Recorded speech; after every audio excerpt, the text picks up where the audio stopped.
Hello বন্ধুরা, যারা যারা আমার ইউটিউব চ্যানেলে এসেছো তাদেরকে অনেক অনেক স্বাগত জানাই। আজকে তোমাদের কাছে একটা ছোট্ট ছেলে মিঠুর গল্প শোনাবো।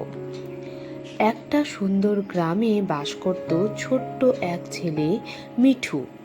সে খুবই দুষ্টু ছিল, কিন্তু একদম মিথ্যে কথা বলতো না। সবার সঙ্গে মজা করত, খেলা করত, কিন্তু সব সময় সত্যি কথা বলতো। একদিন সে মাঠে গরু চড়াচ্ছিল।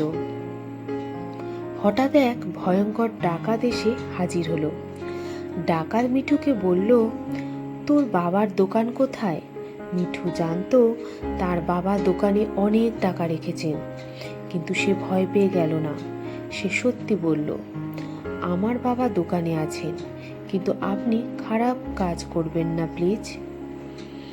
ডাকাত প্রথমে রেগে গেল, কিন্তু মিঠুর চোখে ভয় না দেখে সে অবাক হলো। সে বলল, তুই তো আমার মতো কাউকে দেখলে দৌড়ে পালাতি, তুই পালালি না কেন? মিঠু বলল, মা বলেছে সত্য কথা বললে কখনো ভয় পেতে হয় না, আর আমি মিথ্যে বলি না। মিঠুর সাহস আর সততা দেখে ডাকাত কেঁদে ফেলল। সে বলল, তুই আমাকে বদলে দিলি রে ছোট্ট ছেলে, আমি আর খারাপ কাজ করব না। সে মিঠুকে জড়িয়ে ধরল, তারপর সত্যি সত্যি সব ভুল কাজ ছেড়ে দিল। সেদিন থেকে মিঠু শুধু গ্রামের নয়, আশেপাশে সবার গর্ব হয়ে উঠল। সবাই তাকে ভালোবাসত আর বলতো, সত্যি কথা বললে ভয় কিছুই থাকে না। সততা মানুষকে সাহসী করে তোলে, সত্যি বললে সব সময় জয় হয়। মিঠু ডাকাতকে বলে, চলুন, আপনি আমাদের বাড়িতে চলুন। ডাকাত মুচকি হেসে বলল, তুই ভয় পেলি না? মিঠু উত্তর দেয়, ভয় পেলে আপনি বদলাতেন না। মিঠু ডাকাতকে নিয়ে গ্রামে ফেরে। শুরুতে সবাই ভয় পায়, কিন্তু মিঠু ব্যাখ্যা করে উনি এখন আর আগের মতো নেই। গ্রামের মানুষ সন্দেহ করে, তবে মিঠুর উপর বিশ্বাস ছিল। তারা ডাকাতকে একটি কাজের সুযোগ দেয়। ডাকাত ধীরে ধীরে নিজের ভুল বুঝে যায়।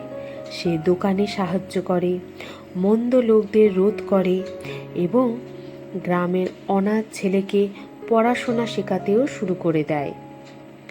একদিন গ্রামবাসীরা মিঠুকে বাহবা দেয়, তুই শুধু একজন ডাকাতকে ভালো করিসনি, আমাদের শিক্ষা দিলি। ভালোবাসা ও ক্ষমা দিয়ে মানুষকে বদলানো যায়।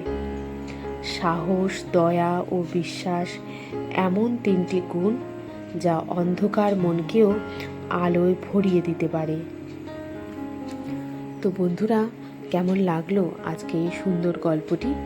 ভালো লাগলে অবশ্যই লাইক, কমেন্ট, সাবস্ক্রাইব করতে তোমরা ভুলো না, আর অবশ্যই শেয়ার করে দিও।